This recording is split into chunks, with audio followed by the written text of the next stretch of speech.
Hi, welcome to another episode of the Financial Freedom Podcast. I'm Steve Richardson, a bankruptcy attorney trying to keep people on their path to financial stability and independence through education.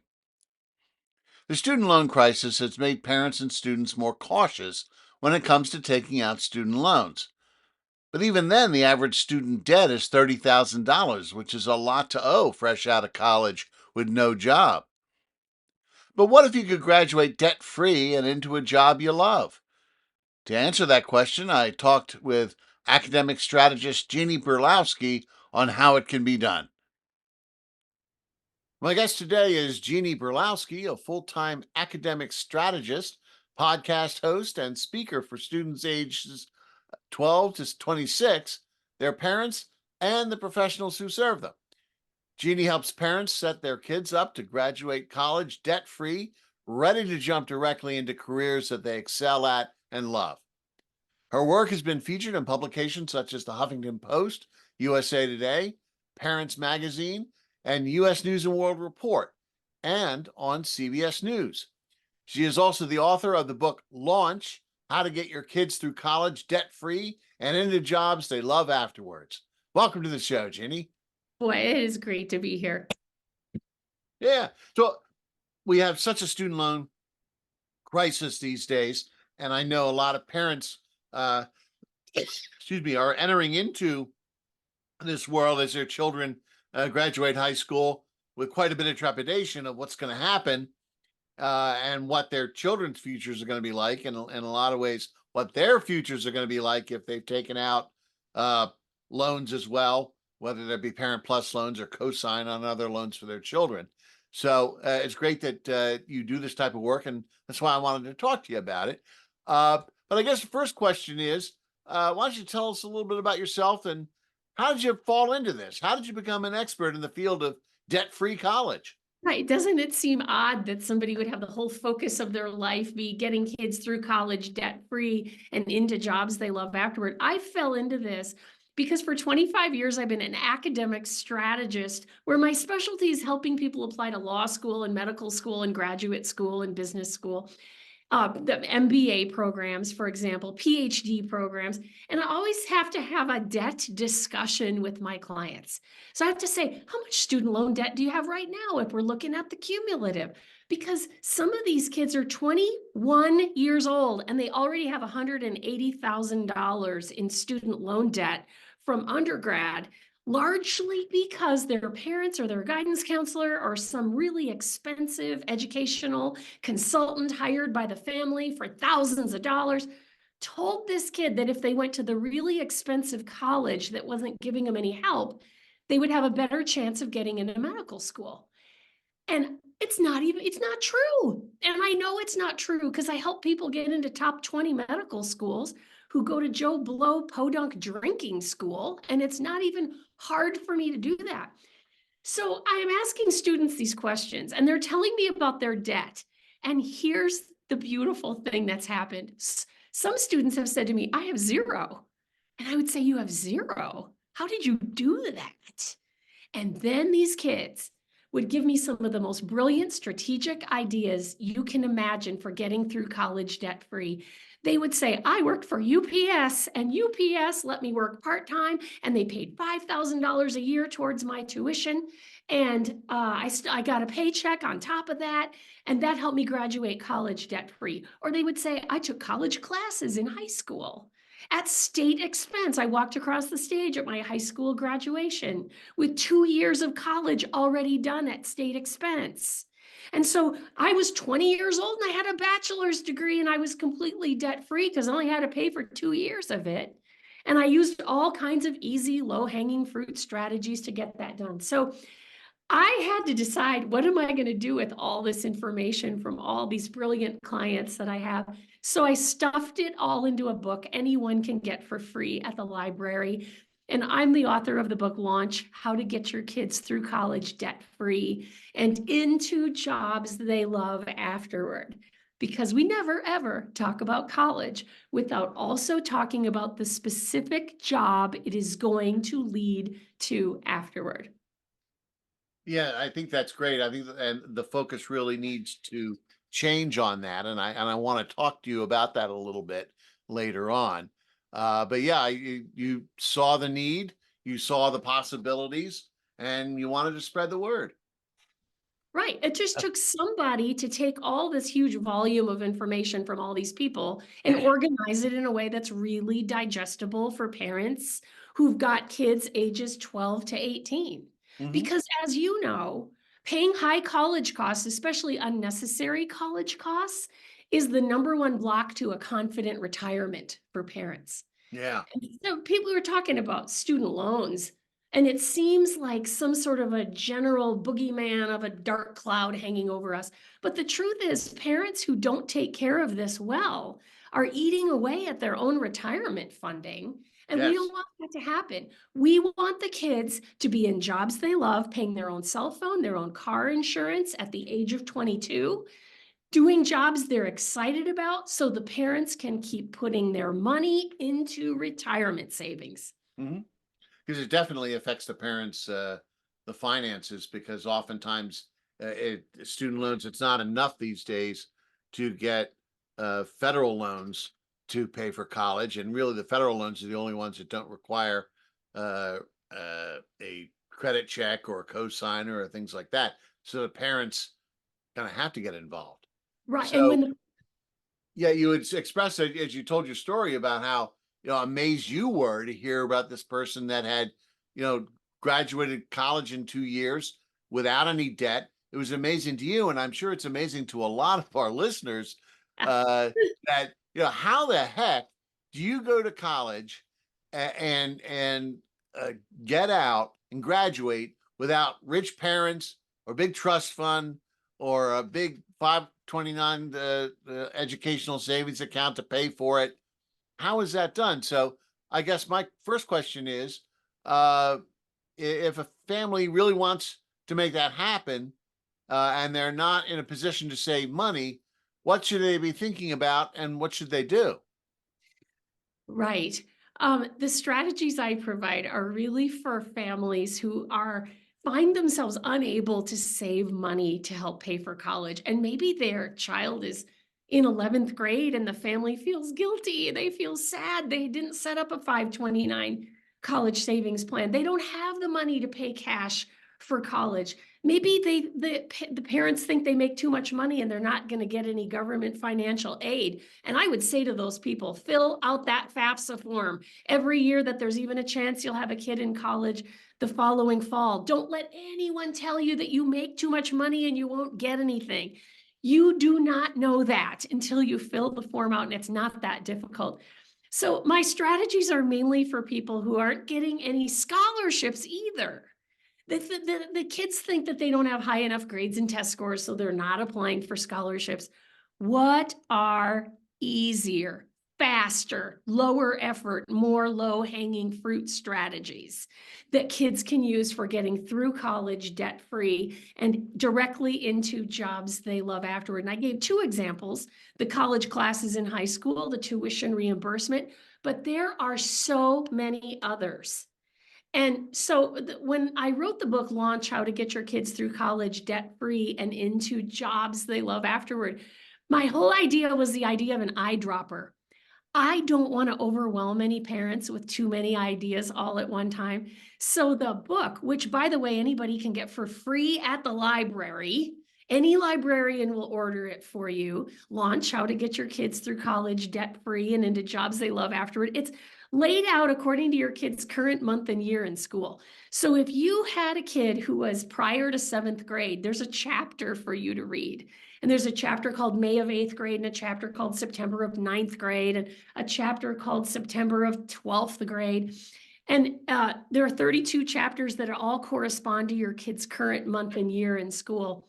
And what I love is that parents can jump in at any point. So some parents don't even find the book until their kids are in 11th grade, and they just jump in and they just start doing the steps right at that point. And some people go back and read some previous chapters for typically written for parents of kids who are younger. But some people don't. They just jump right in at their path and then they move forward. One lady said in an Amazon review, I only read an eighth of an inch of the pages of this book, and I still saved my kid thousands of dollars on college costs. And can I give you one example that, as You can give me you know, more than you're one. you are an attorney that helps people be wise about their money. You're providing all kinds of resources that help people to become great money managers, and you're also helping people to dig out of debt if they've gotten themselves in there. So I'm going to give you just one strategy that's from pages 272 to 273 of Launch How to Get Your Kids Through College Debt Free and into Jobs They Love Afterward. And this is especially important this year for families who are in 2024 or any time after that. You know that when the school they send you out a document of some sort online or a paper document, and it says, here's how much you're going to get to help pay for college. You filled out your FAFSA form. Here's how much we're going to give you. What many parents don't realize is they can appeal that financial aid award. We call it asking for a professional judgment review. So the school that your kid would love to go to says, we're going to give you X amount of dollars, and it is nowhere near enough. On pages 272 to 273, I give you a script to call the school financial aid office and say, could I have a professional judgment review because we didn't get enough money? And here's what's going on with our family. We have all this medical debt. We have dental debt. Here's the receipt. Oh, we have an older parent in the family who's only 3 years from retirement. We need more money to help pay for college. And there are just a number of things that you can bring up in a professional judgment review. And one kid went in by himself and asked for a professional judgment review, convinced he wouldn't get anything, and was utterly shocked to walk out with $30,000 in extra money to help pay his college bills just because he went in and asked for this. So that's Well, pages 272 to 273. well, one of the things to look at though, and in speaking to other experts on this subject, not all schools offer needs-based financial aid. Many of them, well, it is just merit-based. So I think that you need to look at what is that school. Do they offer needs-based financial aid? Because I don't know. I mean, maybe you would know better than I how effective that review would be if they really don't care about the medical bills or whatever. If you want to go to this school, you pay for it. And if they want you, then you can, there's nothing to say you can't haggle too. You're looking at more than one school and you say, well, geez, I'd love to go to your school, but X school is offering me a lot more money to go to there, but I'd like to go to you. What can you do for me? And if Exactly. you're talking to either a needs-based or a merit-based school, that can help. Yes. Because you say, look, maybe you haven't looked into this, and the FAFSA doesn't tell the whole story, as you say, with the medical debt and the elderly parents living in the family. But also get them into a little bit of bidding war. Say, Right. hey, A look, bidding war. That is the greatest idea. Yes. And I don't want to go too far down this road of there are schools that don't offer any need-based aid. The number of schools in the United States that only give merit aid, they do not give any need-based aid. right. It's a tiny number. So I don't want people looking out at the vast array of schools available and thinking, oh, this school probably doesn't give any need-based aid. Most schools do. And it's really worth asking about. And why do they give out need-based aid? In this day and age, schools are crying out for enrollment. They want kids to come there. And so they are finding that if they look at what is coming out of the FAFSA, free application for federal student aid, they're looking at what's coming out of there, and they're presenting kids with options to help with their need. Almost everybody qualifies for some kind of need-based aid. Now, let's talk for a second about merit-based aid. If you have a child who has gone after one thing with depth and passion. They have served their community. They were in all 4 years of the robotics club, and then they became the head of the programming department with 8 kids working under them. That's a kid that's highly desirable at this school. And that's the kind of kid that could get a free money merit aid package in addition to a need-based package. Those are the kind of kids that can get a free ride. It's not that they've done 100 activities in a scattershot manner with no level of commitment or genuine interest. It's they've taken something and gone deep with it. Mhm.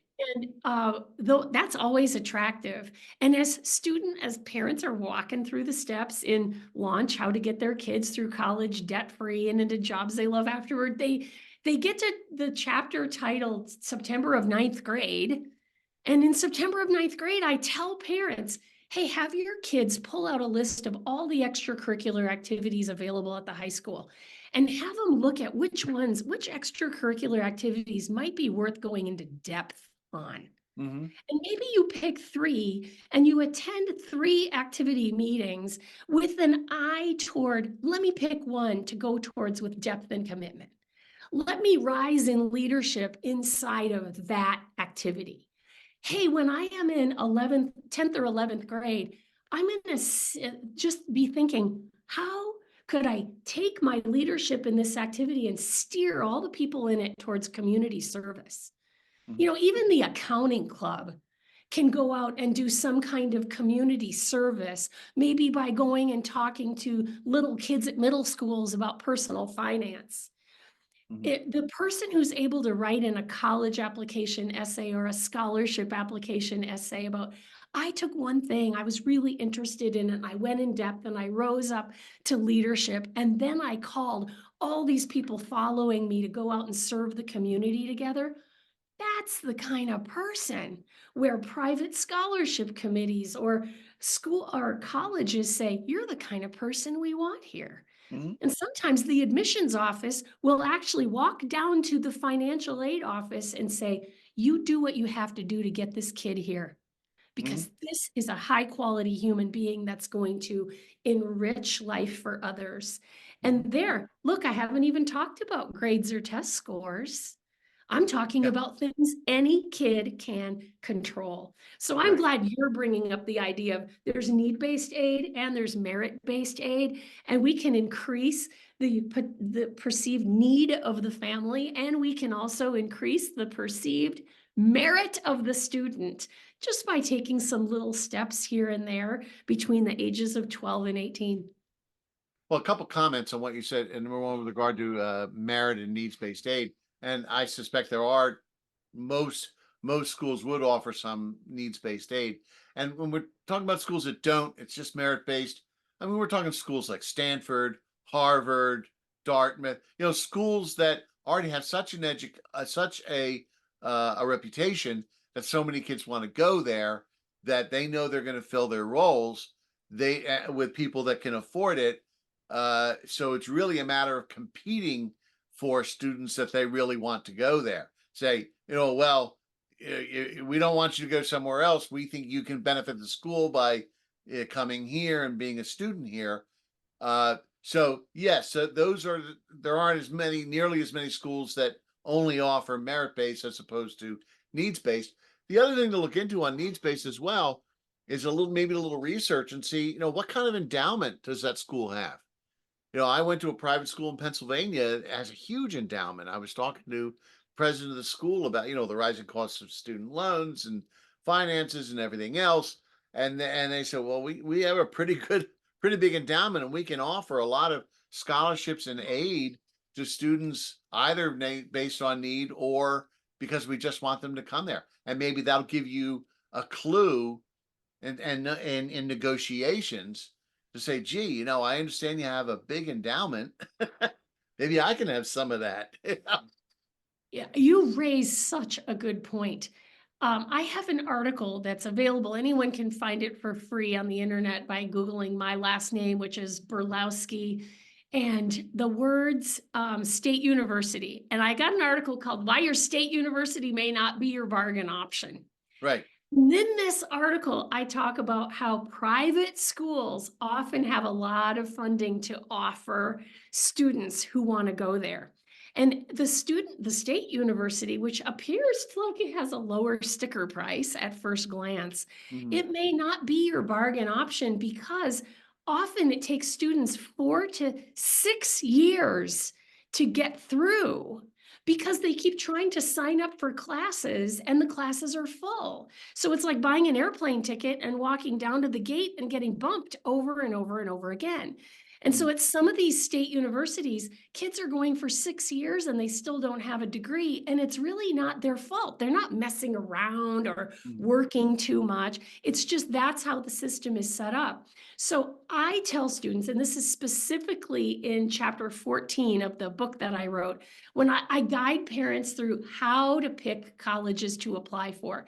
And I say, go ahead and apply to one state university, but it may not end up being your bargain. Pay attention to private schools, especially those that look only at the FAFSA financial aid form. And I tell you exactly how to figure out which schools those are. Private schools that look only at the FAFSA form often they're not using as much data to decide how much money you probably need. And then when you can appeal the financial aid award and possibly get more money, many families are finding that the private school ended up to come in much less expensively than the state university. We don't want kids to be in state university for 2 extra years. 2 extra years in college can cost a kid $300,000 by the time you calculate in stunted retirement savings and lost income and mhm. extra tuition payments. We want kids getting through in 4 years, or we hope far fewer, and then jumping directly into careers they excel at and love so Mhm. they can start paying their own bills and their parents can put that money, all their extra money, into their own retirement savings. So there's some ideas. So when the kids are starting, I guess, far early enough as a freshman year in high school, and we were talking before we hit record. I mean, you and I are of a generation where the child is born and you start the college fund because they're gonna have to go to college in 18 years. But these days, the economy's changed, the world has changed, and people oftentimes can't afford to start putting away money into a college fund. They're barely able to put money into a retirement fund. So, if you have people that want to start early on after the child's born, but for various and sundry reasons aren't in a position to save money, what advice do you have those parents that start early like that? Well, for parents who are able to start early and put a little bit of money each month into college savings, what we say to them is number one, you make sure you're managing your own retirement first. Because you can, in theory, borrow money to help pay for college, but you cannot borrow money to pay for your retirement. So you make sure that you're working with someone and maybe accessing the resources at the Richardson Law Firm and listening to podcast episodes so that you learn how to be a great money manager as a parent. And people who are following you, they're learning so much that they're doing things like getting their debt paid off. And once they have their debt pay off, they're able to start putting money into retirement savings, maxing out the 401k if that's available through an employer. They're putting money into Roth IRAs to help save money for retirement. And only at that point, after they've done that and they've got an emergency fund for themselves of about $1,500 minimum. So if the refrigerator goes out, they can buy a new refrigerator without getting into debt and having to pay high interest. Soon as they've done that, then some of these parents feel the breath and the leeway and the space to be able to start putting a little bit of money into college savings. But a lot of the people that follow me are people who forgot to think about college savings. Their their kids are in 11th grade and they're just suddenly realizing we should have saved some money and we didn't. Is there any hope for us? And my message to the world is there absolutely is hope. There are easy, low hanging fruit strategies. for people who forgot to save any money, people who think they're not getting any government financial aid, and for kids who think that they're not getting any scholarships. And that is really, really good news. Yeah. Well, you still have to, I mean, you were talking about strategies for extracurricular activities and community service and everything else. Academics still play a part as far as admissions requirements and things like that. So you still have that to deal with as far as what schools you choose. But I guess that's looking at the right schools for you for your ability, because schools look, I know the schools where I went to, they're looking to see whether you have the academic chops to survive once you get in. Yes. Are you, if we accept you, can you go the distance? Are you going to graduate? Because we're giving you this slot. So it's not just needs based. It's not just merits based where you may be a superstar and they want you, but somewhere in the middle where they're saying, okay, yeah, you can go here, but can you hack it? Can you So hack? the academics are still, and maybe stressing academics and valuing uh, education and hard work at school from an early age. And maybe that's something that, aside from money, they can do from first grade on, just instilling that mindset of the importance of education and doing your homework and working hard. Or how about this? I know I mentioned earlier in this podcast episode, how about students take real college classes in high school starting in 11th grade, and they do it at state expense? So they're walking across the stage at their high school graduation. They already have 2 years of college done at state expense. Well, that takes a degree of academic confidence for a kid to be in 10th grade in January when you start signing up for 11th grade classes and saying, I feel confident that I could go to a community college down the street and I could take the history of Western civilization or Algebra 2, and I think I could do well in there. That kid has to have some academic confidence. Mhm. So, what I do to help with this is I teach a class available to anybody, and it's called the Strategic College Student: How to Get Higher Grades Than Anyone Else by Studying Less Than Most Other People. And this class is like a little half-day seminar, and kids walk out of there saying, I can actually do this, because academic success isn't about brains, it's not about genetic ability, it's not about luck. It's about managing your time, pure and simple. It's about being strategic, and anyone can do that. Mhm. So kids walk out of that seminar saying, I'm going to sit in every class with all my electronics put away under my desk, and I'm going to write down everything the teacher says. I don't care if I don't get half of it. I'm just going to try, and I'm going to get better and better at capturing this information. And then I'm going to review it 10 minutes after class is over and again the next day. And this solidifies the information for the kids. And so they end up with tools in a little half-day seminar. They end up with tools that help them to feel really academically confident. And some parents have their kids take this class from me when they're 12 years old. And the kids are sitting there, they're 12, they're writing down everything that I say. And then a lot of these kids use these principles all the way through middle school, all the way through high school. And they tell me I had a high GPA with no stress, no pressure, no anxiety. It wasn't hard for me when someone said, hey, you're in 10th grade. Would you like to sign up for some real college classes for the fall of 11th grade? The kid says, I already got more study skill ability than most kids who are already in college. I think I can handle it. And so these kids then confidently go on to do great things. I think it's about equipping the kids to feel confident. And some schools do a good job of equipping, and some schools don't. And so I want everybody to start from this position of strength. I Mhm. want them to be able to get higher grades than other people while studying less than most other people. Mhm. Well, you mentioned that you can get these college classes at state expense. Do all states in the country offer something like this, or certain states? And you'd have to have the state expense, but also schools that cooperate in the program. uh, and this uh, podcast is listened to all over the country. Yeah. So does this work anywhere? 33 states nationwide will allow students to take real college classes in high school and have them count for high school credit and college credit at the same time.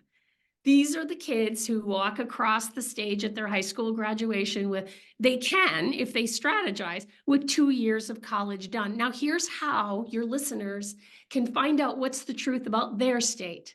You Mhm. just Google the name of your state and the words dual enrollment, or in some states, it's called concurrent enrollment. These are the keywords: the name of your state and the words dual enrollment or concurrent enrollment. It'll take you directly to your state's Department of Education website, and you'll see exactly what the rules are for your particular state.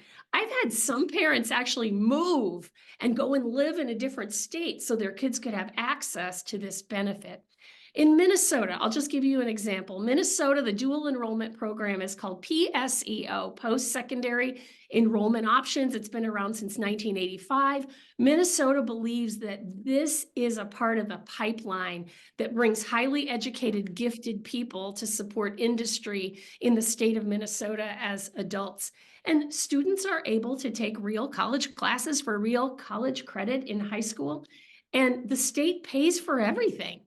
And Uh-huh. students who do this tell me that they absolutely love it, that it's wonderful to be in a college classroom with people who want to be there and they want to learn and they're not interrupting the teacher. And some schools, sadly, Mhm. some schools are told to discourage this. Huh. School counselors are told, don't make a big deal out of this. Don't tell people. And why would they be told that? And what the school counselors will sometimes say is, oh, we worry that your child might get a bad grade in a college class and then it will follow them and it will affect their graduate school application someday. Look, I'm a graduate school admissions consultant. I've spent 25 years getting kids into law school, medical school, graduate school, business school. I'm not worried that Mhm. these kids are going to do badly in a college class in high school. I can teach them a half-day seminar that'll help them be confident and be able to succeed. Sometimes the school counselors are told to discourage these programs. Why? Because the money leaves the school district and it goes out to the college. It's the college that gets that payment from the state. And I want school districts to be well funded. I vote yes on every levy that comes across the board, but I'm here for the kids.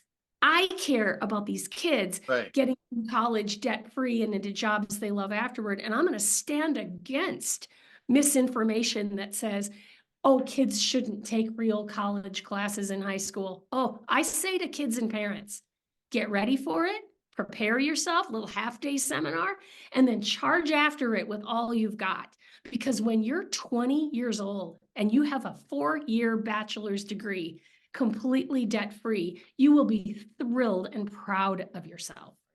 So the message that Right. we want to send to parents is Google the name of your state and the words Right. dual enrollment or concurrent enrollment. You'll get to your state Department of Right. Education website, and they'll tell you what all the rules are, and they'll tell you about if the state will pay for it. And then you Right. can take this information and you can go to the school, or homeschooling families do this all the time. You Right. can say, here's what we want to do. We want to sign up for real college classes in high school, have the state pay for it. We're going to make sure the kid's academically confident Mhm. before they start. And it just gives people a tremendous rocket boost towards getting through college debt free and into jobs they love afterward. Yeah.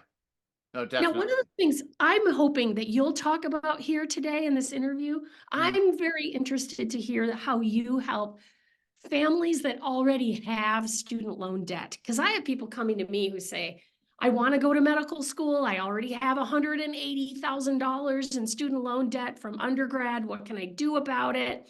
And you are from the Richardson Law Firm, and you have access to a huge national resource that helps people with this. Can you just very quickly, for the sake of my listeners and followers, what do you do that helps people already have student loan debt? Well, first of all, as far as trying to I always recommend to go with the federal loans as much as you can, because the Yes. programs that they have, both for income based or income driven repayment of the loan, plus forgiveness for if you became totally disabled. There's public service loan forgiveness, all sorts of programs that Right. you can benefit from that. And what I tell people is, you're looking at colleges and you're looking at financial aid. It go for all the free money you can, all the grants, all the scholarships, all the Yes. credits, anything you don't have to pay back. Then once that's done, uh, borrow what you need to federally, for the student I'm talking about. If there's still some gap between money that you have and cost of attendance, the parents might look into Parent Plus loans, which can supplement the cost of attendance and still has the federal programs. But if you've exhausted all of that and you have to start looking at private loans, you can't afford that school. Right. And that's what I tell people hard and fast. Maybe just you may have gotten into NYU, and not nothing against NYU, but it's an expensive school and a very expensive city, and you may have gotten in, but that doesn't mean you can afford to go there. So Right. at the very least, if you limit yourself to loans in the federal system and free money, you've at least minimized your student debt coming out. And with all the stories of 100, 200, $300,000 in student loans, according to the U.S. Department of Education, the average student loan debt is around $30,000. So if you're smart about it, if you're smart about financial aid, you can minimize that impact upon graduation. Yes. And for Uh, people who do find that right now they're listening to this podcast and they have large amounts of student loan debt that were gotten maybe unwisely. mhm. Can you just share what contact information? How do you want people to contact you if they want the help of a lawyer dealing with current student loan debt? Well, I can certainly put in the show notes. I have a student loan analysis portal that I use, that you can get your student aid data from studentaid.gov, download that, and then upload it to my portal, and I can take a look at it. If I can help, we can sit down and schedule an analysis session. There are ways to deal with it. Like I said, if your main problem is federal loans, or if you've been fortunate enough to limit yourself to federal loans, there's a lot I can do to help. One tip that I have to some extent is, as you're in school, and the problem with student loans, as I'm sure you're aware, is people say, well, you borrowed the money, you got to pay it back. You well, it's like a mortgage or a car loan. Well, with a mortgage or a car loan, you get a truth in lending disclosure statement that says, this is the amount you borrowed, this is the interest rate, this is the amount of interest you're paying, and this is what your monthly payment is. But if you borrow a student loan in your freshman year, you borrow money your freshman year, and you have that in school deferment, interest is accruing your Yeah. freshman, sophomore, junior, and senior years. And then when you graduate, all of that interest accrued will capitalize into principal. And all of a sudden, you owe a lot more money than you thought you did, that you originally borrowed. So, what I tell people is, even if you're in deferment, the in school deferment, talk to the servicer about maybe making an interest only monthly payment, Yeah. and that way you're treading water. The loan doesn't get any bigger because you're at least paying the interest on it, so that Yes. you can minimize the amount that you ultimately have to pay back upon graduation. This is Uh, interesting that you're talking about people actually paying the interest on their student loans while they're in college. That does not occur to a lot of people. get a But part-time job while you're in school and use that oh, here, income to make interest yes. only payments. Here's one of my messages to college students. Did you know that students who work part-time jobs for real money while they're in college get higher grades than students who don't? Huh. And I think it's because the kids who work part-time jobs while they're in college have to keep a calendar. And keeping a calendar is highly correlated with better grades.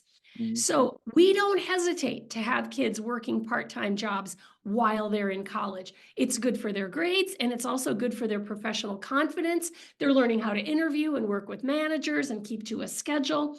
And so students who are working part-time for real money while they're in college, they can afford to figure out ahead of time how much interest is being added to my student loans every day. I'm going to make some payments toward that so I don't have a terrible surprise when I graduate. Now, can you tell me your website? So if people, I love this idea that you're talking about people going to studentaid.gov, they get their loan information, those unfortunate enough to have loans right now, and they can upload it and have you analyze it for them. And I know there's a cost for this, but I am convinced that the cost is absolutely worth it. So what is your website that people go to be able to access your student loan help? Very simple. It's richardsonlawoffices.com. And Oh, you there you can check out their different practice pages. Just go to my student loan section. I can, like I said, I can put the analysis portal link in the show notes. Um, but you're my guest, so let I me know, ask but you a couple. my listeners, my followers are going to be watching this podcast episode, Okay. and I want them to know that there's hope for getting out from under suffocating student loan debt. There are professionals that help with that. So it's richardsonlawoffices.com .com. and people can get a hold of you. Thank Right. you. I And love that you do that. we were talking before we hit record also about how, you know, I personally think that our education, post-secondary educational system, really our outlook on it at least needs to change, because you're spending all this money and you're to get a degree, and you got to get that job that you love, but not only a job that you love, but a job that is going to pay you enough money to pay back the loans if you're not fortunate enough to graduate debt free. So you need to look at um, your what the education you get in college with a practical eye. Very good friend of mine in college. She was the year after me. She double majored in computer science and music. She said, music for me, computer science for a job. And that was beautiful. Yes. People say, oh, follow your passion in college. Passion doesn't pay the bills Right. You got to pay your. necessarily. So you really need to look into that. So, uh, uh, what kind of job can you get that will make the cost of college worth it? What do you recommend regarding talking to teens about specific career goals, and when should those discussions begin? I got a really good answer to that.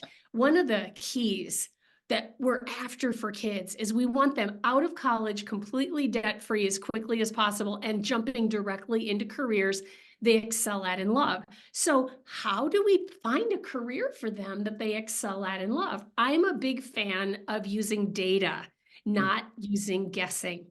And if you had a son or daughter and I wanted to see that kid in a job she or he loves, I would want the person to do 3 career assessments in 10th grade about age 15 or as soon as possible after that. Now, I am not talking about the career assessments offered at the high school. Often these are not well researched. They don't give accurate results. Kids say to me, I took those and they said I should be a bartender or a lumberjack.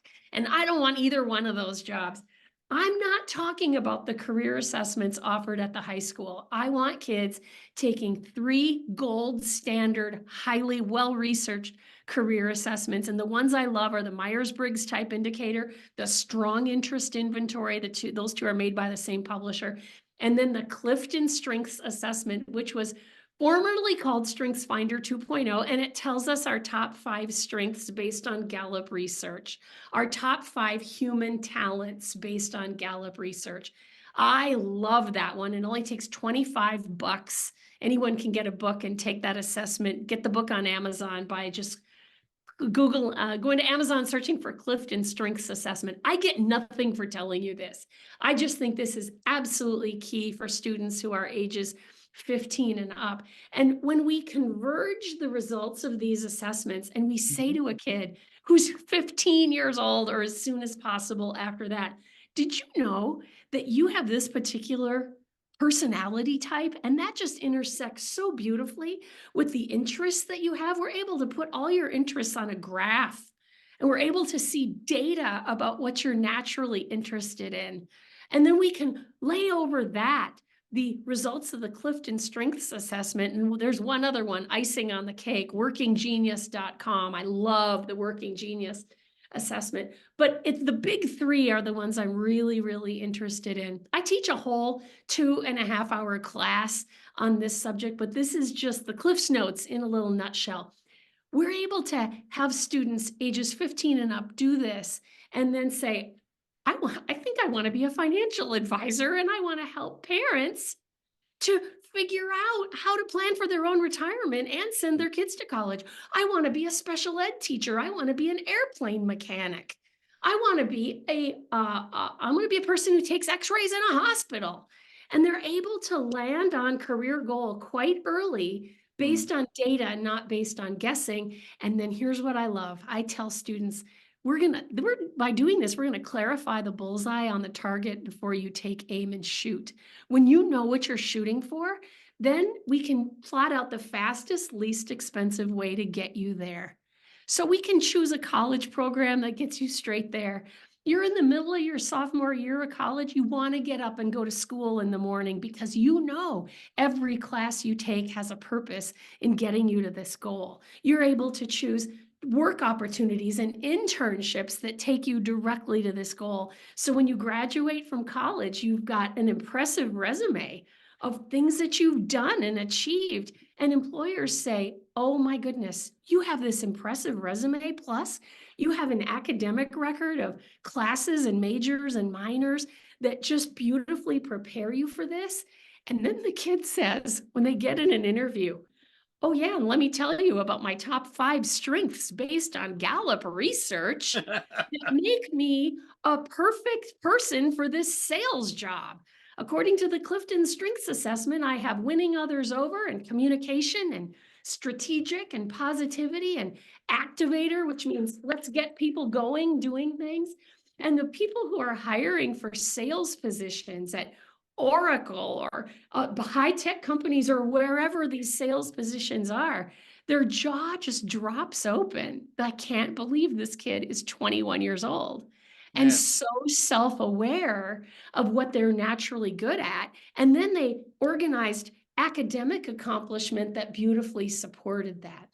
And you and I talked before that we started recording for this podcast episode, and we said one of the heartbreaks is when a student pays $180,000 for a political science degree, and then they find they hate it, and they can't get a job in the field.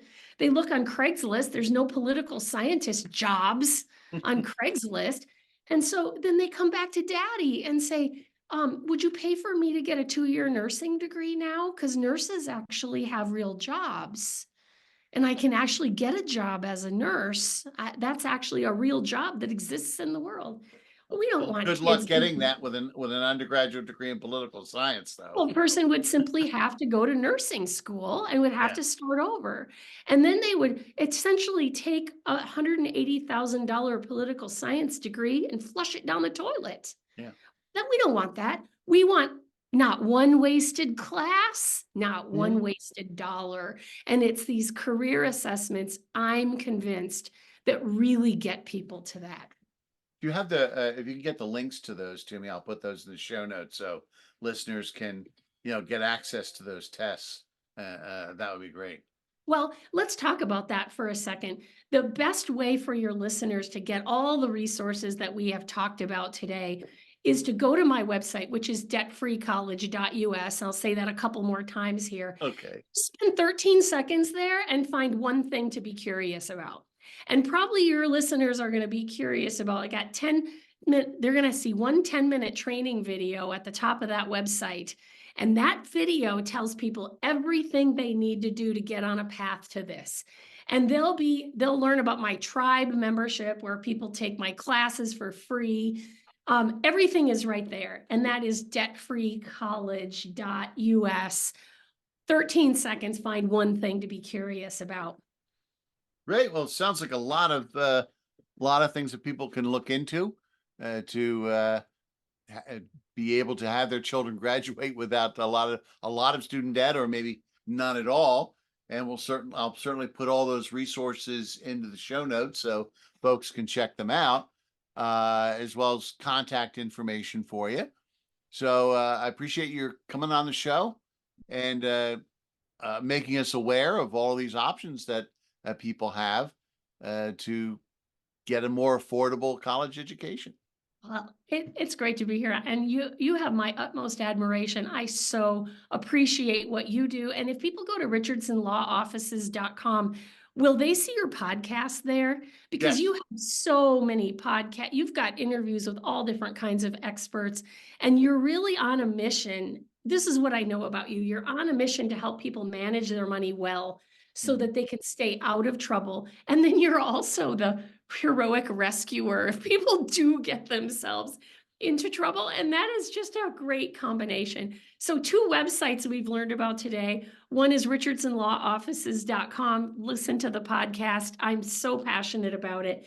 And then my website, debtfreecollege.us. Just spend 13 seconds and find one thing to be curious about. All right. Well, thanks for coming on the show.